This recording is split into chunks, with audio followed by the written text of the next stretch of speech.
Hi guys, welcome back to Irfan review. இந்த video என்ன update பார்க்க வந்திருக்கோன்னா, கருடன் இந்த படத்தோட ரிவ்யூ தான் பார்க்க வந்திருக்குன்னு சொன்னாங்க. கருடன் படம் எப்படி இருக்குன்னு பார்க்க முன்னாடி யாரோ புதுசாக நம்ம சேனலுக்கு வந்தீங்கன்னா சப்ஸ்கிரைப் பண்ணிக்கோங்க.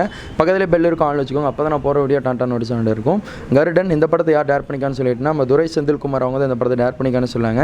இந்த படத்தில் சசிகுமார் அவங்க இருக்காங்க, உன்னிமுகுந்தன் அவங்க இருக்காங்க, சூர்யா அவங்க நடிச்சிருக்காங்க. இந்த மாதிரி படத்தில் ஏகப்பட்டவர் கேஸ்டிங் பண்ணான்னு சொன்னாங்க. இந்த படத்தோட கதை பற்றி சொல்லணும்னா, ஷார்ட் அண்ட் ஸ்வீட்டாக சொல்லணும்னா, நம்ம சூர்யா அவங்க வந்து பார்த்திங்கன்னா நார்மலாக அனாதையாக வாழ்ந்துட்டு வந்துருக்காருன்னு சொன்னாங்க. அனாதையாக வாழ்ந்துட்டு வந்துட்டு இருக்கும்போது நம்ம உன்னிமுகுந்தன் கூட வந்து ஒரு தொடர்பு ஆகிறாருன்னு சொன்னாங்க. அவருக்கு பயங்கரமான ஒரு விசுவாசியாக தொடர்பில் இருக்கார். அதே மாதிரி சசிகுமார் உன்னிமுகுந்தனும் ரெண்டு பேரும் க்ளோஸ்ன்னு சொல்லலாம். சசிகுமாரோட ஃபேமிலி வந்து பார்த்திங்கன்னா நம்ம சூர்யா வந்து பார்த்திங்கன்னா தன்னோட பையன் மாதிரியே வந்து பார்த்துக்கிறாங்க. இதை அதே மாதிரி பார்த்துட்டே இருக்கும்போது பார்த்திங்கன்னா இந்த படத்தை மூவாக படம் ஸ்டார்டிங்லேருந்து வந்து பார்த்திங்கன்னா கொஞ்சம் ஸ்லோவாக தான் ஸ்டார்ட் ஆகும். அதே மாதிரி இன்ட்ரோல் வரும்போது வந்து பார்த்திங்கன்னா பயங்கரமான ஒரு ட்விஸ்ட் இருக்குது, பயங்கரமான ஸ்பீட் ஆயிருன்னு சொல்லாங்க. படம் ஸ்டார்ட் ஆகி ஒரு கிட்டத்தட்ட ஒரு 20-25 நிமிஷத்துக்கு மேலே வந்து பார்த்திங்கன்னா படம் சரியான ஸ்பீடாக போகும். அதெல்லாம் வந்து செமையாக இருந்துச்சு. அதான் இன்ட்ரோல் முடித்த விதம் சூப்பராக இருந்துச்சு. கிளைமேக்ஸ் முடித்த விட இதை விட அட்டகாசமாக இருந்துச்சுன்னு சொல்லாங்க. சூரி இந்த படத்தில் ஒரு கம்பேக்காக இருப்பாரான்னு எதிர்பார்த்தோம். அதை விட பயங்கரமாகவே நல்லா பண்ணியிருக்காருன்னு சொல்லாங்க. ஏன்னா விடுதலை பார்த்தவங்களுக்கு கண்டிப்பாக தெரிஞ்சிருக்கும். விடுதலையை விட இந்த படம் வந்து நல்ல ஒரு அவார்டு நல்ல ஒரு அவார்டு வாங்கி தரக்கு நல்ல ஒரு பேர் கொடுக்கும். இந்த படம் நல்லா பயங்கரமாக நடிச்சிருக்காருன்னு சொல்லாங்க. சசிகுமாரோட முக்கியமான ஒரு ரியல் ஹீரோவாக வாழ்ந்தவர் நம்ம சூர்யா அவங்க வாழ்ந்திருக்கான்னு சொல்லலாம். இந்த படத்தில் நல்லா சூப்பராக பண்ணியிருப்பாருங்க. அதே மாதிரி உன்னிமுகுந்தனுக்கும் நம்ம சசிகுமாருக்கும் ஒரு சண்டை ஏற்படும். அதில் வந்து பார்த்திங்கன்னா நம்ம சூர்யா அவங்க நம்ம உன்னிமுகுந்தன் வந்து விஸ்வாசியாக இருக்காருன்னு சொன்ன மாதிரிங்க. உன்னிமுகுந்தன் வந்து நம்ம சூரியக்கிட்ட ஒரு கன்று மாதிரி கொடுத்து இந்த லேண்டு பிரச்சனையாட்டம் ஒன்று நடக்கும். அதில் வந்து கடைசியாக முடிச்சு தர சொல்லி ஒரு ஐடியா பண்ணுவாங்க. அது கடைசியாக முடித்தாங்களா முடிக்கலையா படத்தை பார்த்து நீங்கள் தெரிஞ்சுக்கோங்க. பயங்கரமான ட்விஸ்ட்டுக்கு மேலே ட்விஸ்ட்டெல்லாம் இருக்குது. இந்த படத்தில் வந்த சாங்கு பிஜிஎம் முக்கியமாக சொல்லி ஆகணும். யுவன் சங்கர் ராஜாவோட பிஜிஎம் வந்து பார்த்திங்கன்னா மிரட்டி விட்டுட்டாருன்னே சொல்லாங்க. ஒரு கம்பேக் பிஜிஎம்மாக இருக்குன்னே சொல்லலாம். அவர் இந்தளவு போடுவாரான்னு அன்ஃபார்ச்சுனேட்லி யாருமே எதிர்பார்த்துக்க மாட்டோம். நல்லாவே பண்ணியிருக்காரு. ஸ்டோரி வைஸில் பார்க்கும்போது நார்மல் ஸ்டோரி மாதிரி தான் தெரியுது.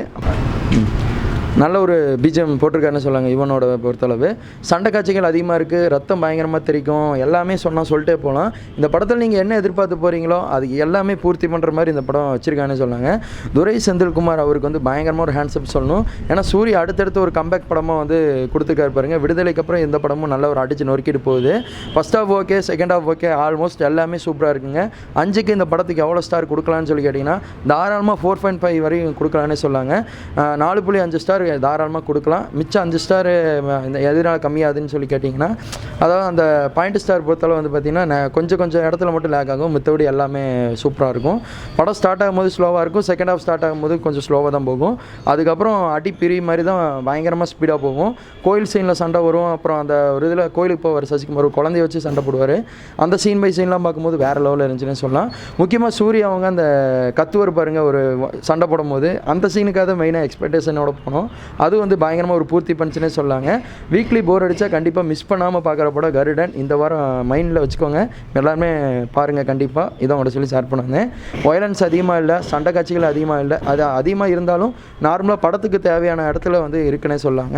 கண்டிப்பாக நீங்கள் ஃபேமிலியோடய பார்க்கலாம். வயலன்ஸில் அதிகமாக இல்லை, தாராளமாக பார்க்கலாம். அதே மாதிரி காமெடி இந்த படத்தில் வந்து பார்த்திங்கன்னா ஒரே ஒரு காமெடி தான் வரும். நீங்கள் சூரிய இதுவரை காமெடி ஆக்டரில் பார்த்துருந்தீங்கன்னா அதெல்லாம் தள்ளி வச்சுட்டு முழுக்க ஒரு ஹீரோ கேரக்டராகவே இந்த படத்தில் வாழ்ந்திருக்காரு. ஹீரோவாட்டவே விளையாண்டுருக்காருன்னு சொல்லாங்க. படத்தில் பயங்கரமாக பண்ணியிருக்காரு. கண்டிப்பாக நீங்கள் மிஸ் பண்ணாமல் பாருங்கள்.